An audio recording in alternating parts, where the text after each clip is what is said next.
Hi there, Ronnie here, coming at you with a video. So the UK has voted to leave the European Union. The vote was, rounding up and down, 52% leave to 48% remain.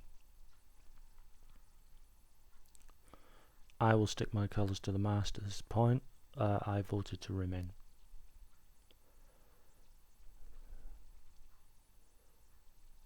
But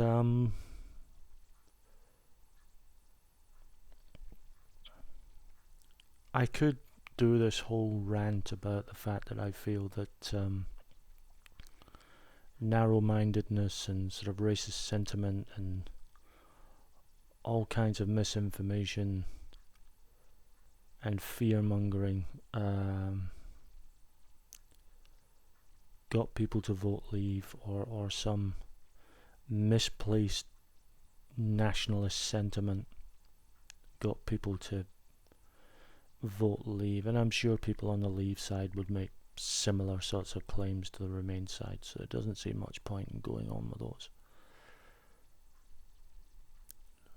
So what happens now? In the short term, the UK will leave the EU.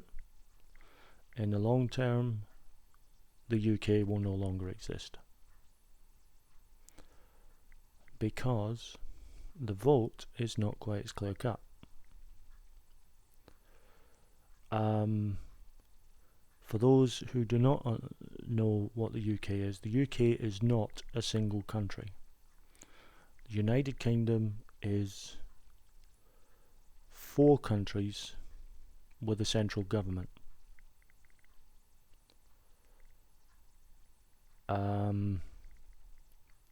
Two of those countries, England and Wales, voted to leave. The other 2 countries, Scotland and Northern Ireland, voted to remain.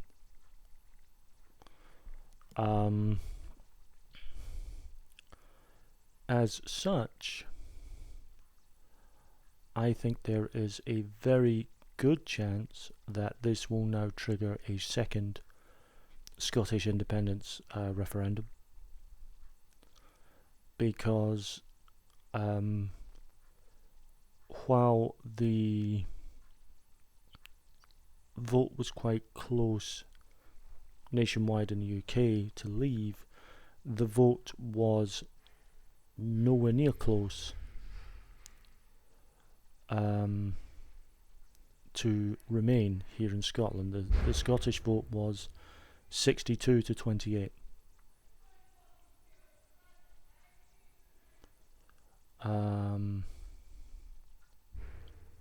Or 62 to 38, should I say, which is more of a margin. So I think this will trigger a second referendum. Also, there are now noises being made to attempt to trigger a referendum again in Northern Ireland.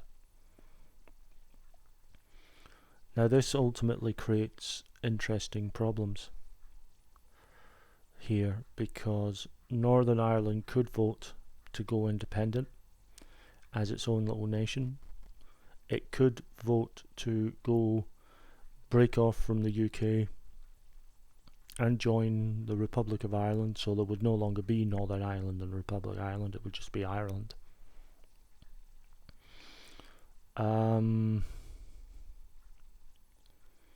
So yeah, there's big constitutional problems with that.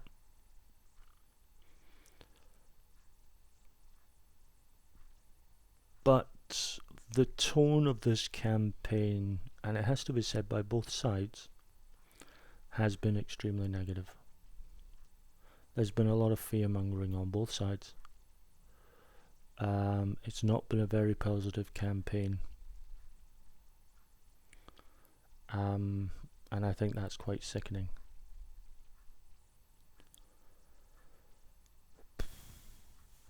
I wonder about UKIP though,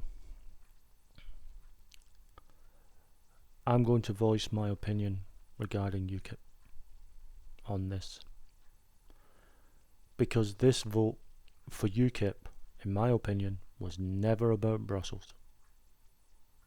Never. Because UKIP, should these referendums go ahead, will no doubt campaign for Scotland and Northern Ireland to remain part of the UK. Because it's not about Brussels, it's not about Edinburgh, it's not about Belfast. It's about Westminster. It's about having the power in Westminster, which is London. That's what it's all about. That's what it's always been about for UKIP, in my opinion.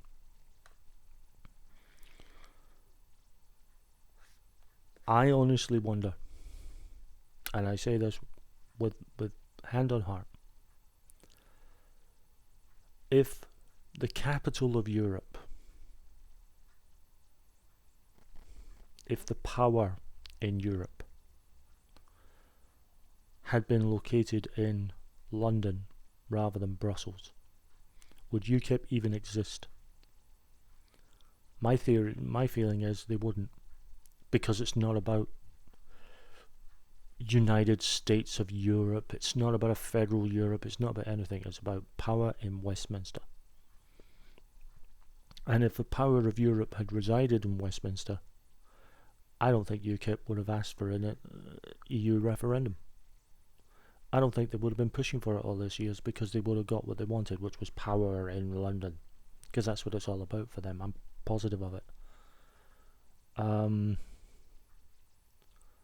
This is just a power grab, and we,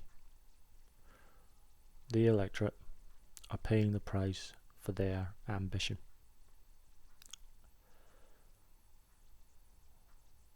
I'm genuinely terrified about what's going to happen now. The last independence referendum in Scotland, I voted to remain part of the UK.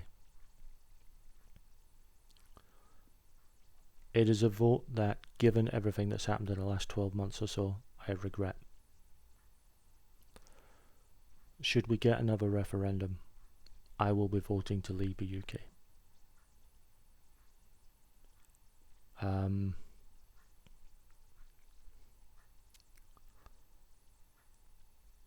And I think that this time there will be a majority to leave.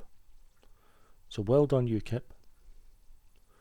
Your actions have pretty much assured that the United Kingdom will no longer exist, which means, in a sense, UKIP will not exist, because there will no longer be a United Kingdom.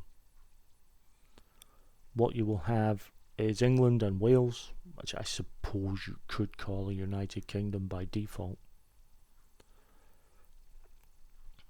with a couple of very close neighbouring Commonwealth countries, geographically close Commonwealth countries. It means that we might have the same head of state. I know there's a lot of people who are federalist. I really don't care one way or the other whether we have a president or bloody monarch. I really don't care.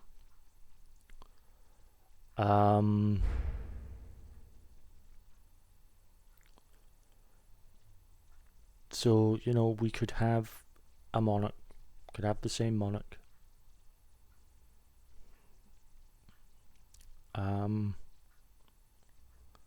But at the same time, we would be an independent nation. And I think that time is going to happen. Because the overwhelming majority of Scots voted to remain in the EU.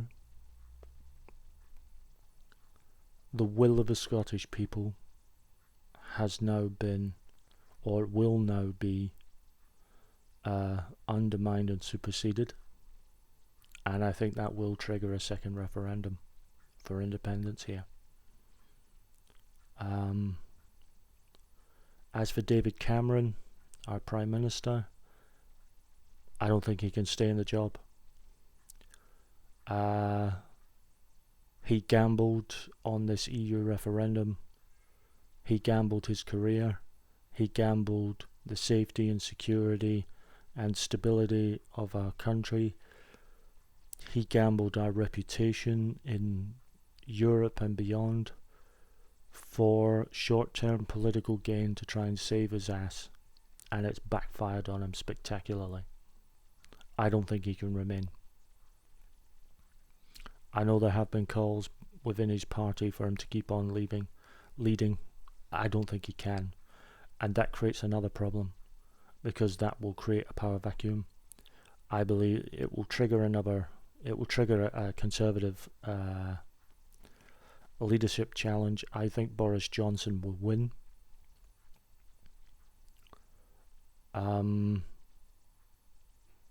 I think he will appoint Ian Duncan Smith, hate monger, and in my opinion someone with innocent blood on his hands.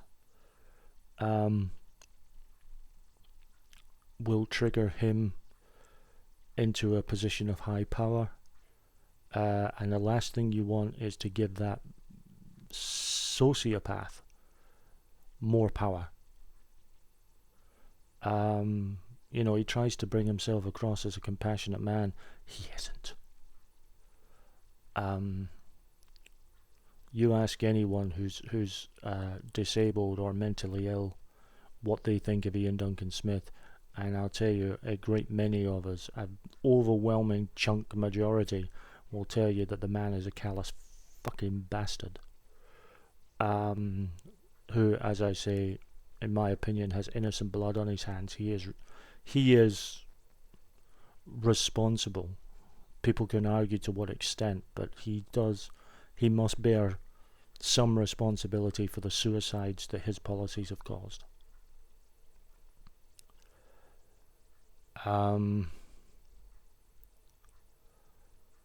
So yeah, I'm genuinely terrified. I'm genuinely scared for this country now. Yeah, it's not a good day for the UK.